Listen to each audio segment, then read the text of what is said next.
కానీ 2015లో ఆవిడ ఒక ట్విట్టర్లో పోస్ట్ ఫార్వర్డ్ చేశారండి. అంటే ఒక శివలింగం పైన ఒక కాండోమ్ తొడిగిన పోస్ట్కి అట్లీస్ట్ ఈ కాండోమ్ ఇక్కడన్నా ఉపయోగపడుతోంది అన్న ఒక కమెంట్స్కి ఆవిడ ఫార్వర్డ్ చేయడం జరిగింది. దాంతో చాలా అది కూడా మహాశివరాత్రి పర్వదినం సందర్భంగా చేశారు. అది చాలా పెద్ద దుమారం లేపింది. సో దాంతో ఇమీడియట్ అప్పుడు ఆవిడ అంత పెద్ద సెలబ్రిటీ కాదు కాబట్టి ఎవరు పట్టించుకోలేదు. 2020-21 ఆ ప్రాంతంలో former Meghalaya governor I think Tathagata Roy అనుకుంటా, త్రిపురగా ఉన్నారు Tathagata Roy. So Meghalaya sir, Tripura. So ఆయన ఫైల్ చేశారు, అంటే కలకత్తాలో కేసు ఫైల్. అవును. సో తథాగత రాయ్ వారి బ్రదర్ కూడా, ఆయన పేరు కూడా ఏదో రాయ్ ఉంది, వారు కూడా ఇప్పుడు టీఎంసీలోనే ఎంపీ. సో అది కోల్కతాలో ఫైల్ చేశారు. దాంతో చాలా పెద్ద కాంట్రవర్సీ అయింది. ఇంకా ఆవిడకి ఏంటంటే అప్పుడు నాది ఎవరో హ్యాక్ చేసేసారు, ఎవరో పోస్ట్ చేశారు, నేను పోస్ట్ చేయలేదు, నేను సెలబ్రిటీ కాబట్టి యూజ్ చేసుకుంటూ పోస్ట్ చేశారని చెప్పడం జరిగిందండి. అయితే మనం ఇక్కడ చూడాల్సిన అంశాలు ఏంటంటే, సరే హ్యాక్ అయింది, పోస్ట్ చేశారు అంటున్నారు, అయితే దాన్ని మరి డిలీట్ చేయొచ్చు కదా. ఆ డిలీట్ ఏమీ చేయలేదు. అంటే మీరు ఒకటి చూడండి, ఏదో ఒక విధంగా మనం న్యూస్లో ఉండాలి, పబ్లిక్ లైమ్ లైట్లో ఉండాలి, పబ్లిక్ మనం తెలియాలి అని వాళ్ళు కొంతమంది రాజకీయ నాయకుల్లో, పబ్లిక్ ఫిగర్స్లో ఆ తపన చాలా ఉంటుంది. అంటే ఏదో ఒక కాంట్రవర్సీ లేకపోయినా సరే ఒక కాంట్రవర్సీని క్రియేట్ చేయడము, దాంతోపాటు పబ్లిక్ లైమ్ లైట్లో ఉండడము. ప్రతి పాయింట్కి ఒకరు సపోర్ట్ చేసేవాళ్ళు ఉంటారు, అపోజ్ చేసేవాళ్ళు కూడా ఉంటారు. సో నచ్చని వాళ్ళు ఎవరైతే ఉంటారో వాళ్ళందరూ వీడికి సపోర్ట్ చేస్తారు. ఆవిడంతటా ఆవిడ అలా పబ్లిక్ ఇమేజ్ ఆవిడ పెంచుకుంటూ వచ్చారండి. ఈవిడ యాక్టింగ్ స్కిల్స్ అవన్నీ చూసిన తర్వాత మనం మమతా బెనర్జీని కూడా చూసాం. ఆవిడ రాజకీయ ప్రస్థానము, ఇలాగే స్ట్రీట్ ఫైటింగు, లేదంటే ఇంకా ఏంటంటే ఏదో ఒకటి లేని దాన్ని ఇంకా భూతద్దంలో చూపించేసి ఒక విక్టిమ్ కార్డ్ ప్లే చేసి ఆవిడకంటూ బిల్డ్ చేసుకునే ప్రొఫైల్ ఒకటి మనం చూస్తూ వచ్చాం. ఆ కోణంలోనే అదే దారిలో వెళ్తున్న వ్యక్తి ఈవిడ. ఆవిడ సింగర్ కూడా, అంటే ఆ సాంగ్స్ కూడా అన్ని కాంట్రవర్షియల్. మేరే ఆంఖో మే మేరే దిల్ మే కాబా హై మేరే ఆంఖో మే మదీనా హై అంటూ కూడా పాడి హిందువుల మీద, సరే ఆవిడకి కళ్ళలో మక్కా లేకపోతే హృదయంలో మదీనా ఉంటే ఎవరికి ఎలాంటి అభ్యంతరాలు లేవు, హిందువుల మీద ద్వేషం వెదజల్లుతూ ఆవిడ చేసిన వెన్యూస్ ప్రాపగండా అండి. చాలా చాలా విషపూరిత ప్రాపగండా చేశారు వారు. అంటే మనకి ఆవిడేమో మదీనా వెళ్ళాలి, లేకపోతే ఇవన్నీ నాకు కాబాకి వెళ్ళాలి, ఇవన్నీ అని చెప్పడం జరిగింది. మరి రాముడు కూడా అలాగే మీరు ప్రాదేశంగా రాముడి పేరు చెప్పుకుని మేము రాజకీయాలకు గెలవాల్సిన అవసరం లేదండి మాకు అని ఆవిడ చెప్పారు. సో మళ్ళీ ఆ ఫేస్ ఎలక్షన్ అయిపోయింది. నెక్స్ట్ ఫేస్ ఎలక్షన్ అప్పుడు హనుమాన్ చాలీసా. అంటే ఎంత ఆపర్చునిటిక్ పాలిటిక్స్ అనేది మనం చూడాలండి ఇక్కడ. సో ఇటువంటి ఆపర్చునిటిక్ పాలిటిక్స్లో ఈవెన్ గుర్తించి ఈవిడ టాలెంట్, సరే తృణమూల్ కాంగ్రెస్ మీరు చూసుకుంటే అండి, దానికి ఆ పార్టీకి అంటూ ఒక ఐడియాలజీ ఏం లేదు, ఒక డెడికేటెడ్ క్యాడర్ అంటూ లేదు. లోకల్ లెవర్స్ గూండాలు వీళ్ళందరినీ డెడికేటెడ్ గూండాస్ ఉన్నారు, అంతే. ఓట్లీ గూండాలనే వాళ్ళే పెట్టుకుని మెయింటైన్ చేస్తూ వచ్చింది.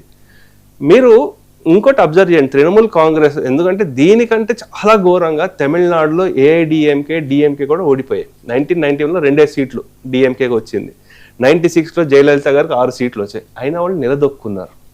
ఎందుకంటే వాళ్ళకి ఒక డెడికేటెడ్ ప్రాంతీయంగానో లేకపోతే ఏదో ఒక వాదం ఉంది, వాళ్ళ క్యాడర్ ఉన్నారు, అందుగురించి వాళ్ళు బౌన్స్ బ్యాక్ అయ్యారు. ఈవెన్ మనకి సమాజ్వాదీ పార్టీ కానీ వాళ్ళు my combination, Muslims Yadav combination కానీ ఇటువంటివి ఉన్నాయి. ఈవిడికి ఏమున్నాయి, ఏ క్యాస్ట్ వాళ్ళు ఏం సపోర్ట్ లేదో, ఓన్లీ ముస్లిం ఓటర్ బేస్నే అపీస్మెంట్ చేసుకుంటూ ఈవిడ బిల్డప్ చేసుకుందాం అనే దీంట్లో ఈవిడని యూజ్ చేసుకున్నారు. అయితే ఈవిడకి రాగానే ఫస్ట్ పొజిషన్ ఏమి ఇచ్చారో, వాళ్ళ తృణమూల్ యూత్ ఏదైతే ఉంటుందో దానికి అధినేతగా ఇచ్చారు పొజిషన్ 2021లో. దానికంటే ముందు ఒక 9 ఏళ్ళు అభిషేక్ బెనర్జీ దానికి హెడ్గా ఉండేవాడు. అటువంటి పొజిషన్ ఈవిడికి ఇచ్చారు. ఇంకా ఈవిడికి 2021లో అసన్సోల్ ఎక్కడ ఉందో, అసన్సోల్ సౌత్ నుంచి అగ్నిమిత్ర పాల్ మీద పోటీ చేసి ఓడిపోయారు. కరెక్ట్. అది కూడా స్వల్ప ఓట్ల తేడాతో 4466 అనుకుంటా, ఆ ఓట్ల తేడాతో ఆవిడ ఓడిపోయారండి. దాని తర్వాత ఇంకా అంటే ఈవిడ ఏదో పర్టికులర్ ఐడియాలజీకే కాదు, ఎందుకంటే ఆవిడ మొత్తం డీటెయిల్స్ లో కొన్ని చోట్ల ఆవిడ బుద్ధదేవ్ భట్టాచార్య గారి గురించి అవి కూడా విజువల్స్ వస్తున్నాయి కదా, ఆవిడ గురించి, ఇంకా జ్యోతి బాసు గారి గురించి, ఇంకా శ్యామ ప్రసాద్ ముఖర్జీ గారి గురించి, అంటే పొలిటికల్లీ ఉండాల్సిన లక్ష్యాలు ఏవైతే ఉన్నాయో ఆవిడలో ఉన్నాయి. అంటే నాలిక ఎటు కాస్తే అటు తిప్పే రకము అని మనకి ప్రస్ఫుటంగా అర్థమవుతుంది. ఐడియాలజీ కాదు, పబ్లిక్ లో మనకు కనిపించాలి అనేది మనకు బాగా తెలుస్తుంది. అయితే ఇంకా చూడాల్సిన అంశాలు ఏంటంటే అండి, అప్పుడు అయిన తర్వాత ఆవిడ ఫైట్ చేసినవి లేకపోతే మీడియాలో అయితే బాగా కనిపించింది అక్కడ బెంగాల్లో. 2024లో జాదవ్పూర్, కోల్కతాలో ఏదైతే ఉందో జాదవ్పూర్ కాన్స్టిట్యున్సీ ఎందుకు అంత ఇంపార్టెన్స్ అంటే, మమతా బెనర్జీ గారు ఫస్ట్ టైం సోమనాథ్ చటర్జీ గారిని, ఆయన అప్పుడు టాలెస్ట్ లీడర్ సిపిఐ నుంచి, ఆయన్ని ఓడించిన సిపిఎం అక్కడి నుంచి ఓడించడం జరిగింది. అక్కడ అటువంటి కాన్స్టిట్యున్సీని ఈవిడ కంటెస్ట్ చేసింది 2024లో. దగ్గర 4 లక్షల ఓట్ల మెజారిటీతో గెలిచింది.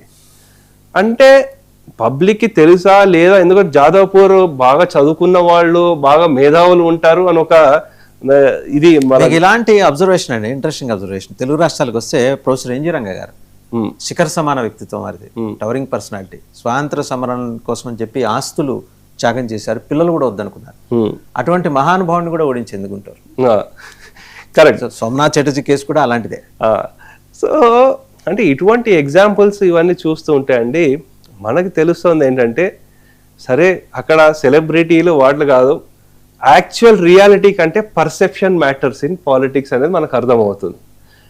ఇంకా ఈవిడ గురించి చూసుకుంటే, ఈవిడ మీద వచ్చిన కాంట్రవర్సీలు చాలా ఉన్నాయి. అంటే ఈ సోషల్ పోస్ట్లే కాకుండా ఇంకొక అంశం మనం చూసుకోవాల్సింది ఏంటంటే, ఈవిడ్ని 2023 ఆ సమయంలో ఈడీ వాళ్ళు బాగా 11 గంటలు దర్యాప్తు చేశారు. అసలు ఈవిడ డిక్లేర్ చేస్తున్న అసెట్స్ ఏంటి, ఈవిడకి ఎక్కడి నుంచి అంత సోర్స్ ఆఫ్ ఇన్కమ్ వస్తోంది, సామాన్యమైన కుటుంబము. ఓకే, మనం అక్కడ చూస్తున్నాం వారి తల్లిదండ్రులు ఒకటి. సో చాలా సామాన్య, అంటే మామూలు మధ్యతరగతి, లోవర్ మిడిల్ క్లాస్ ఫ్యామిలీ, వాళ్ళ ఆస్పిరేషన్స్ ఎలా ఉంటుందో అవి కొంచెం చూపించడం. సో అటువంటివి ఉన్నాయి. సో అలా ఉండే వ్యక్తి సడన్ గా ఇంత పాపులారిటీ ఎలా వచ్చింది? దాంతోపాటు ఈవిడ టాలెంట్ అవన్నీ గమనించి మమతా బెనర్జీ గారు త్రిపురకు పంపించారు. అక్కడ బిప్లబ్ దేవ్ ఆయనది ఈ పబ్లిక్ మీటింగ్ ఏదో కేలా హోబేనో ఏదో అంది అక్కడ వెళ్ళి ఎలక్షన్ ర్యాలీలో. అది ఏంటంటే ఆ వెహికల్ అక్కడ ఉండే క్రౌడ్ మీద కూడా తీసుకెళ్లిపోతోంది అన్న కాంట్రవర్సీ వచ్చింది. ఆవిడ మీద చాలా పెద్ద కేసు అయింది, ఇంకా నడుస్తోంది ఆ కేసు. సో ఇవి కాకుండా ఈ స్టాఫ్ సెలక్షన్ కమిషన్ ఎస్ఎస్సి ఏదైతే ఉంటుందో దాని మీద చాలా పెద్ద కాంట్రవర్సీ అయ్యింది. దాంతో అతని పేరు కునాల్ ఘోష్ అనుకుంటా, ఆయనకి వీళ్ళిద్దరు కూడా ఏదో రిలేషన్ ఉంది అక్కడ, ఇవి అనేది పెద్ద కాంట్రవర్సీ అయింది. ఇంకా అభిషేక్ బెనర్జీనే దగ్గరుండి, అంటే టీఎంసీ కూడా రెండుగా చీలిపోయింది. ఒకటి ఏంటంటే మమతా బెనర్జీకి లాయలిస్టులుగా ఉండేవాళ్ళు, అంటే వీళ్ళు పవర్లో ఉండేటప్పుడే. ఇంకో వాళ్ళు వచ్చేసరికి ఈ అభిషేక్ బెనర్జీ టీము ఐపాక్, అంటే ఐపాక్ వాళ్ళ టాలెంట్ ఇది అనమాట. ఎక్కడి నుంచి